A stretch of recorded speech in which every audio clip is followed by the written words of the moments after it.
Tablado sa ilang mambabatas ang gusto ni dating Pangulong Rodrigo Duterte na ihiwalay ang Mindanao sa Pilipinas.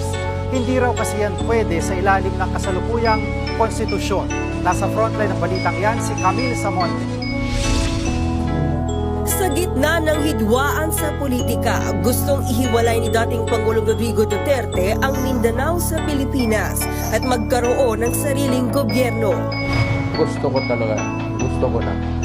Magsawa na ako sa ilang presidente na kasi. Kung ganon lang naman kayo dyan sa Luzon, pati sa Visayas, bahala kayo. Mindanao is rich.